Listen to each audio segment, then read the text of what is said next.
Remember, like, so yeah, we're gonna be watching an analysis of IDV classes and the problem with rescuers by Zach.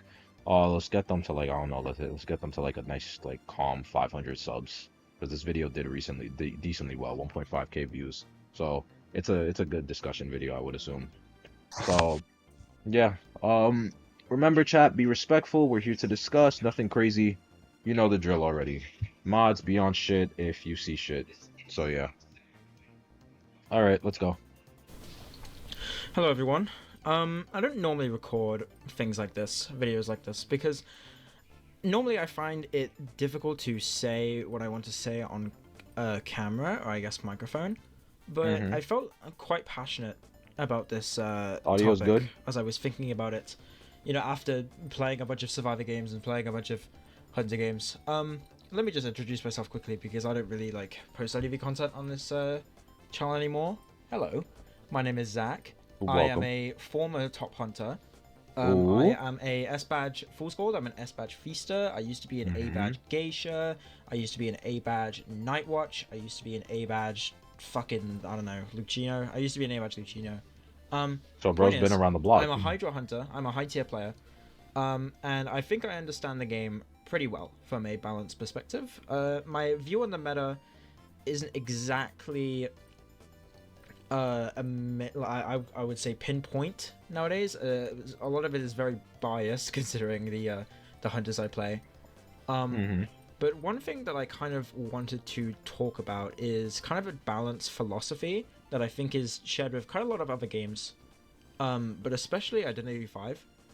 I'm going to just start by prefacing this by talking about the ban system, right? IDV has a ban system. As a hunter, you can ban 2 survivors up until I think tier 7.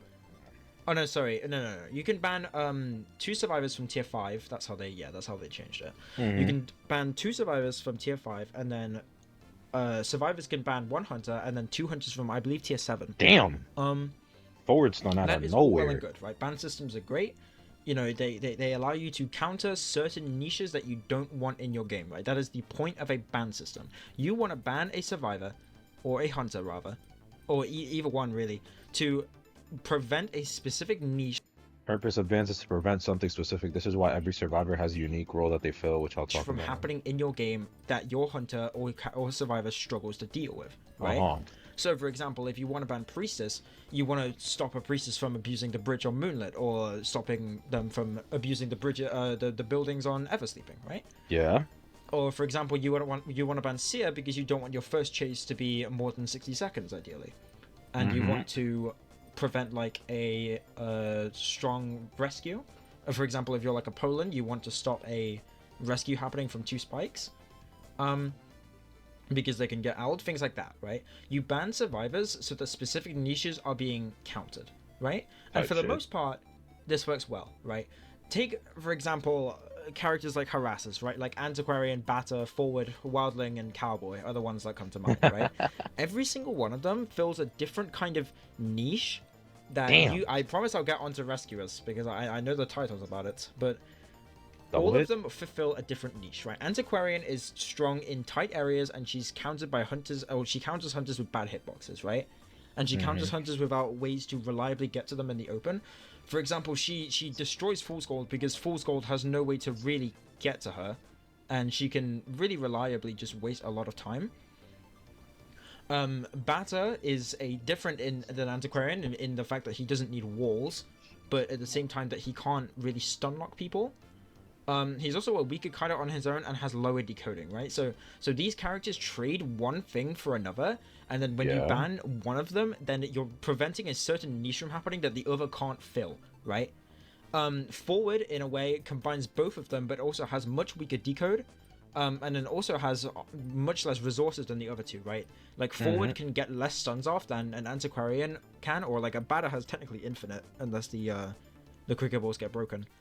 Um, Type shit. so he trades one thing for another, and also Forward is like much more difficult to really make work at a high level. Actually, yeah, that's arguable, but the point is that all three of them fulfill different niches, right? And then Wildling also does this. You Wildling is swap kind to of similar to excitement. Batter, I but they think have key differences that shit allow just brought one of them excitement. that allow Please one don't hunter get to old. counter the other, right? And then also you have like map differences. Like Antiquarian is much better than Batter on, say, Church, but she's worse than Batter on, say, Eversleeping, I would argue, right? Well, in a solo queue environment, I don't know about tournament environments. This is purely solo queue, right? Like rank queue. Okay. With all this being said, right, the point that I'm trying to make is that in terms of harassers, all of them have certain niches and all of them have certain counters that make you want to ban a certain harasser over another one, right? Like you would ban Batter if you're playing Poland because Batter has a 100-0 matchup against Poland. But if you're like a feaster, then you'd much rather face a Batter than an Antiquarian. And then there's also map differences that come into play, right? Oh my god, so when you ban one of them, you're destroying a certain niche that can be in your game in replacement for another one, right? Decoders also all have a niche. They're a little bit less defined than certain harassers, but each decoder has a different thing that they do well, right? Like Lawyer is fantastic at rotating, and he's very good at in large buildings like factory and main building hospital and so on. Mines is basically just when Lawyer, do we get to the rescuers? So you know, if you wanted to ban Mines, say she was like buffed and she this like is bleach shit, levels right? of say filler. You wanted to ban Mines, like you would probably have a Lawyer be played instead. That does her job, but significantly slower, but also less risky, right? That's fine. That's fine from a game design standpoint, because what you're doing is that you're preventing that worst case outcome of a Mind's Eye just cypher rushing you in replacement for a lower risk Lawyer pick, right? That's fine. Composer does something completely different than the other two, in which case that he doesn't exactly know your location all the time, but he's a much stronger transitional kiter than the other two, right? And also like arguably a tight kiter than Mind's Eye because of his pallet pull speed, right? Prisoner does something completely different. He's a niche that can't be fulfilled by any other survivor, and the fact that he can just sit in main building and chill. Like he can sit in like hospital, or he can sit in like factory, and he can help like harassers finish their ciphers while not moving from that god area, right? That's like that's the niche that Prisoner fills. And then his stun also complements that because it allows him to get distance in these god areas that he can abuse, right? So that's why Prisoner is so much better on maps like Hospital or Leo's Memory, because he can abuse those areas well, right? So again, all of these decoders that I've just mentioned, they all do like relatively similar things, but they all have different ways of doing them that different hunters can counter in different ways, right? So if you're playing like a Fool's Gold or a Mary, then you have a lot less trouble dealing with a Prisoner in main building than someone like a Feaster or like a Ripper or something like that, right? But at the same time, if you're playing like a hunter that's really fast at rotating, then you can deal with a Lawyer really easily. But if you're playing a really slow hunter, then Lawyer might be a much more of an issue, and it might be worth a ban to get rid of that niche, right? There's these kinds of all of the survivors have differences in their gameplay that warrant one ban over another, because that's what bans are designed to do. They're designed to get rid of a certain niche in the game that you don't want to deal with. I'm just reiterating this point by going through every single class. Supports all do completely different things. If you compare Priestess and Female Dancer, right? Priestess is a lot stronger on areas where there's a lot of walls, where there's a lot of heavy areas that she can abuse, right? So, for example, Dancer is better than Priestess on arms. Like, she just is. Dancer can take mid, and she can control mid, she can lock down mid, and then anyone can rotate there in the map, and then waste a lot of time for the hunter, right? Dancer is a better pick on arms than Priestess, arguably. But on Moonlit or Eversleeping, it's not even close. I mean, Dancer is like not even that bad. The exposition will be worth it. Trust chat. The exposition will be worth it. Multiple pallet areas around this is important middle. For comparison. But because Priestess is so much stronger in just transitioning across the map because of the large portions of the map that are covered by walls, Priestess is a better pick than Dancer on those maps, and therefore she warrants a ban more. But like Dancer would warrant a ban on arms more than Priestess. You're not going to ban Dancer, but that's not the point. The point is that because of the game design, certain characters are better on certain maps than others, and certain survivors do different things than other survivors that warrant bans over different survivors. That's how ban systems work. That's how you want to be drafting things, right? And then characters like Seer completely break the mold, do something completely different, and then might warrant a ban in its own regard, compared to a Priestess or a Dancer or other supports like a Cowboy or something like that, right? Like these characters all do different things. They all do different niches. They all do things that would warrant a ban over another survivor, right? Now, Kiters suffer from this a little bit in the fact that they're a bit samey, but all of them do different things in their kites that make them different and make them warrant a certain ban over another. For example, Acro is really strong around God windows, right? Things like Moonlit 2-story, or things like Factory Window, or Leo's Memory Factory Window, or even like an Arms Factory Window, right? Or like the area in Arms in the top right of the map where there's like those 2 windows that you can fuck around with, and then like the 2 God palettes, right? Acro is really good in those areas because he can white bomb through the windows, or he can firebomb to transition to them, and he can just force you to walk through his bombs. So in which case you might want to ban Acro if you're on that map, or if you're playing a hunter that struggles with that, right? On the other hand, Barmaid is really good at transition kiting. And also it counters certain hunters like Dream Witch, right? So you want to be banning Barmaid on maps that she can abuse, or like hunters she can abuse. And then Perfumer is good against tight kiting and characters that can only hit with normal attacks, you know, things like the Mary, things like the Wu-Chang, things like that, right? Those are the kind of survivors that Perfumer thrive against. These kiters, they all do different things, right? I could go through a list of every single one of them. Let me pull one up. Like, for example, like, even Thief. Thief is good against characters like Geisha, right? And Magician is good against characters that can only normal attack, like Wu-Chang, Mary, Geisha, things like that. Who else is there? Perfumer, I've already mentioned. Seer, again, is good against characters that can only normal swing, and Chip Hunters would tend to not want to ban characters like that. Enchantress is good against Chip Hunters and is good against tight kiting. Norton is good for both transitional kiting and tight kiting, and also works as a harasser. Yeah, very cool survivor. Sorry, I'm not meant to be talking about balance. I'm meant to be talking about design philosophy in this video. I just do not like this character at all. But you see my point, right? Different kiters are countered by different hunters, right?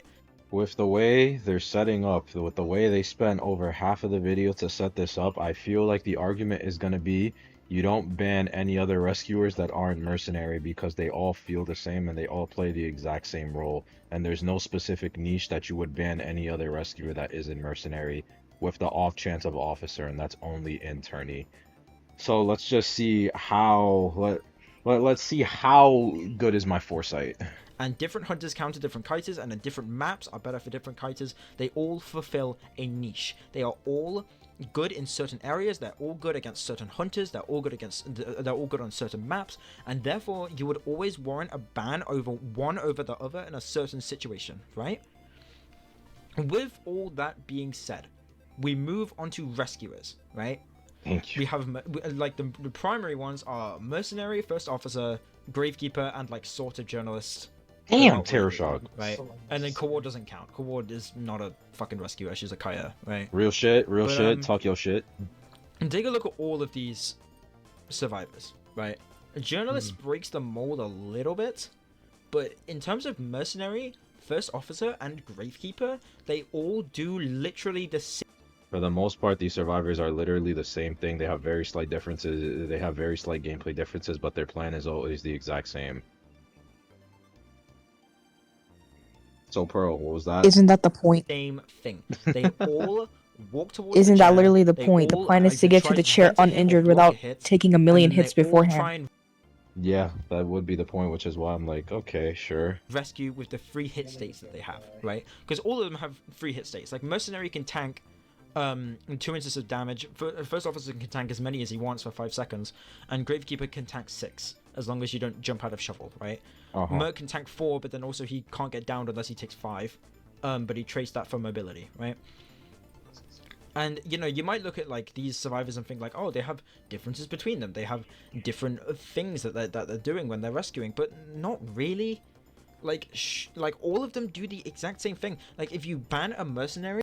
Camperline hunters get shafted because 3 characters fulfill the same niche that counter them. Other types of hunters do not suffer from this problem, as only certain survivors work well against them, as opposed to an entire class.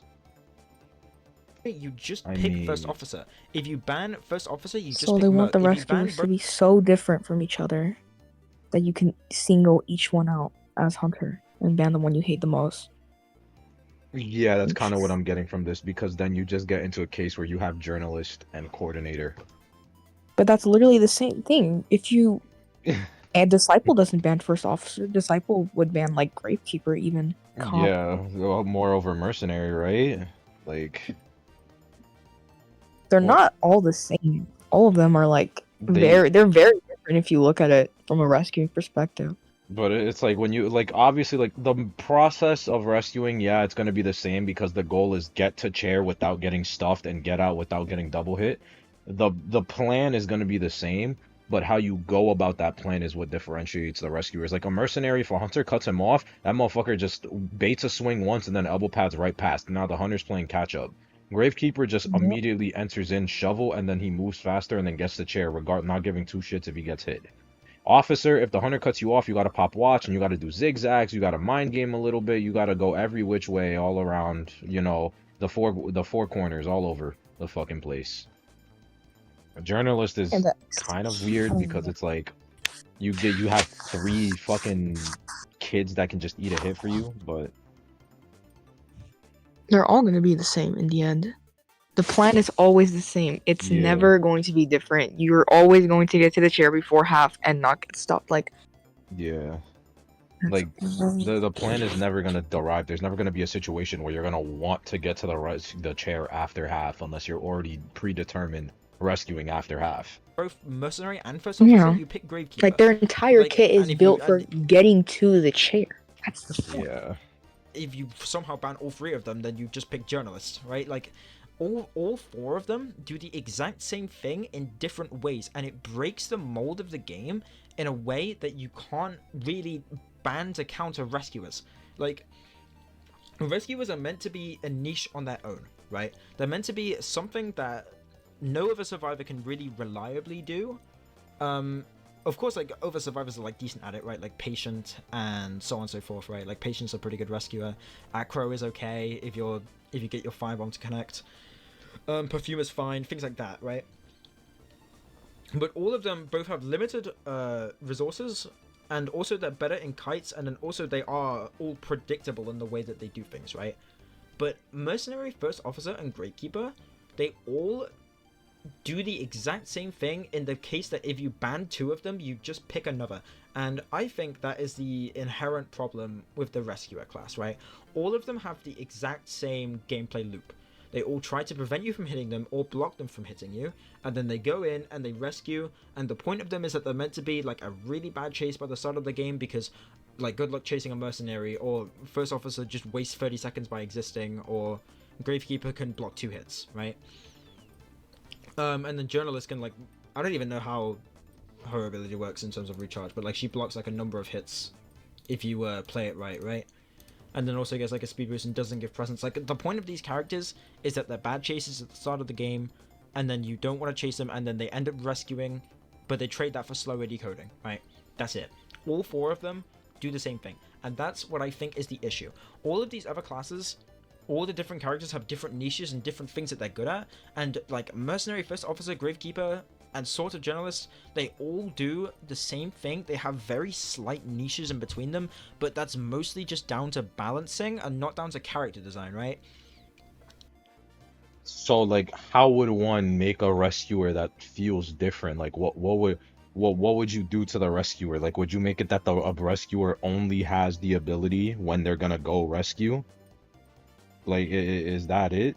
Like, I feel like this is coming from an outside perspective, because to really understand the character, you have to play it, right? no, If you that's play what every single rescuer, they're gonna be different in playstyle. that's what I'm saying. Like the 2 rescuer players here, like we're the 2 rescuers Merc and that Gravekeeper do not are play the not same. the same at all. Officer and Merc do not play the same. Journalist and Grave do not play the same. Wildling and Journalist do not play the same. None of these characters are played the same. Maybe the only one is like maybe Journalist and Coordinator, like, yeah. like So it's like how do you make a rescuer that would break the mold, quote unquote? Like how would you do that? Because right? like, Yeah, they all have niches, but so what's like the niche? make a rescuer that is an earlier that can be chased early and doesn't have a decode buff, and the only way they can use their item is when someone is on the chair. That Wait. would literally be the worst character in the game. Just a free chase because the rescuer doesn't have a fucking item unless somebody's on a chair. Everyone was complaining that no one was playing Rescuer after Ivy came out, and now it's Rescuer bad. I still don't understand like why Yeah. people are so hell bent on not picking a saving character. Like it's fun to play Rescue. Okay, I wouldn't say it's fun. Fun is subjective. For me, I just Yes, play it rescuer is. because it's a I play rescuer because it's a necessity, not because it's fun. Well, it's a necessity, but like to be good at something, I mean, not all the time, but like most of the time for me, if I want to be good at something, I have to find it enjoyable. So, Make a rescuer that's bad at rescuing. Well, look at Puppeteer.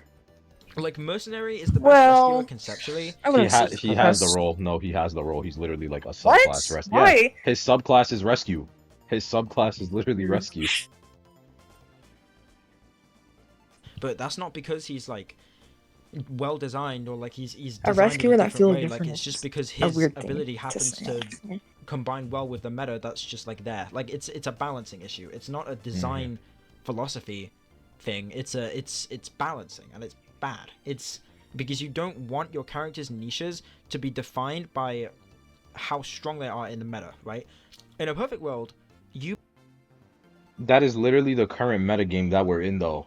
The reason why there's been a spike in Perfumer and Gardener is because they specifically do good against the two goddesses of the game right now, being Ivy and Opera. The reason why Wildling started being picked up again is because of his survivability against Opera. Niches against Hunters and metagames is literally how characters rise and fall out of meta. Forward fell out of meta because the Hunters started getting too strong for him and started punishing him hard. Compared look to at when Professor. Koa 6 happened. Yeah, literally look at fucking Professor. Prospector got nerfed and then fell out of meta during Koa 7 and then climbed back in to meta now because of how strong he is against Ivy, who is arguably, who can interchangeably, you can consider the number 1 hunter in the game between Opera.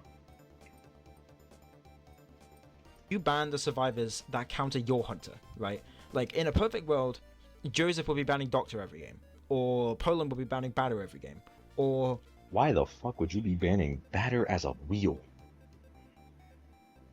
Oh my god, it's Yoda.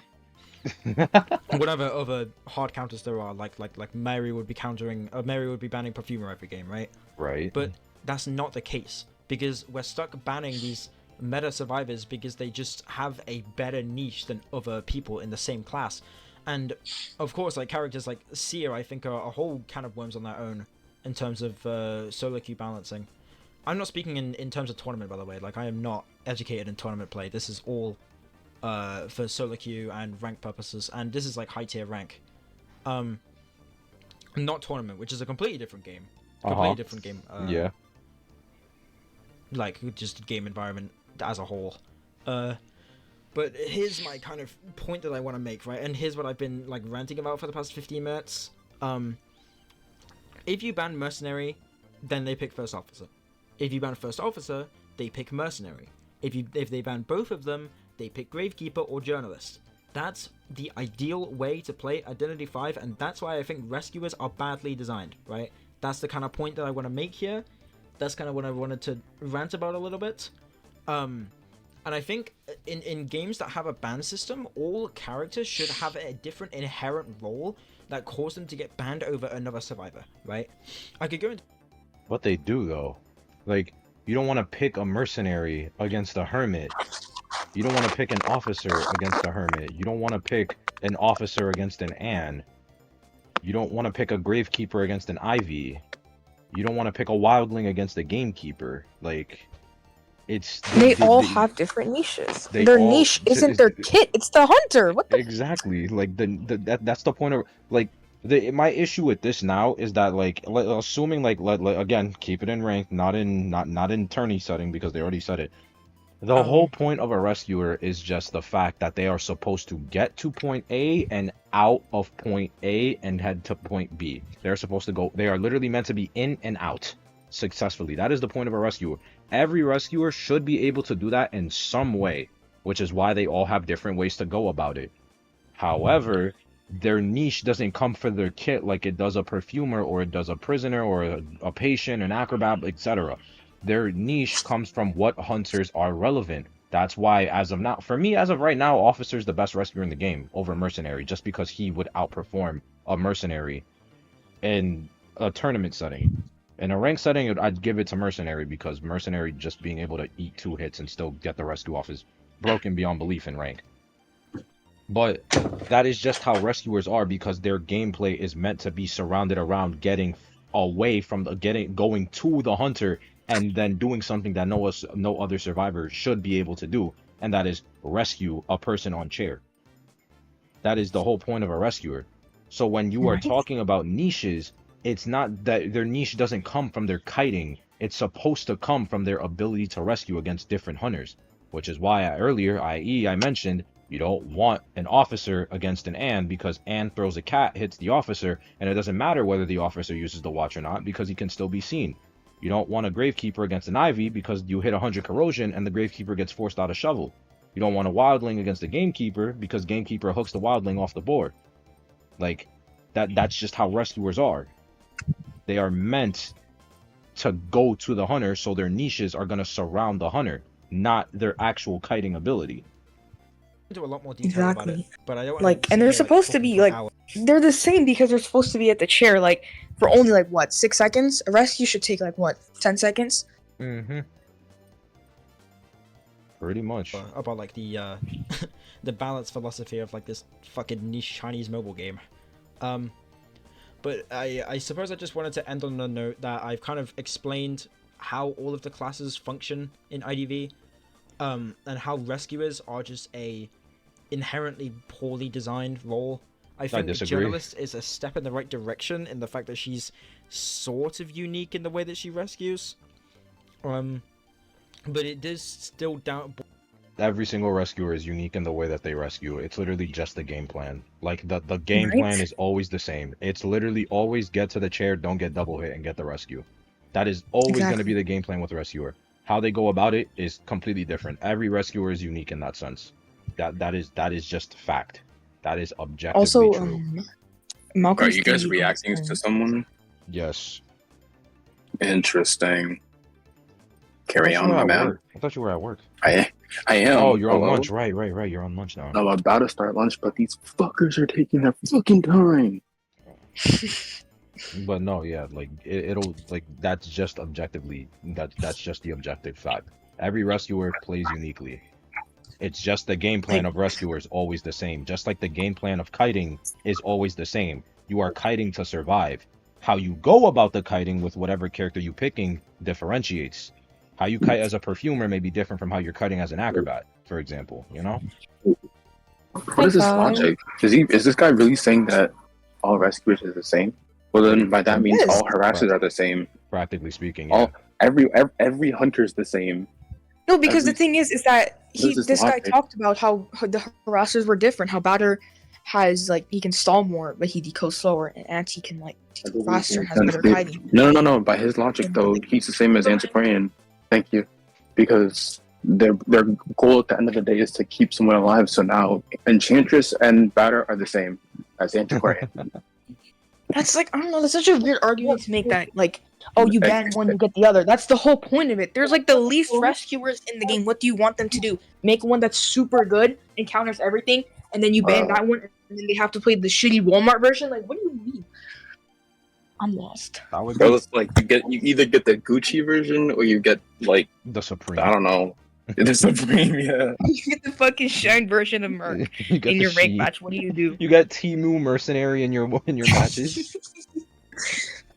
Bro, right. Honestly, man, it's like we banned like I don't know who's we banned Hearts Mercenaries and now you got Zeus Mercenary. Like GG. Oh nah. Oh wow.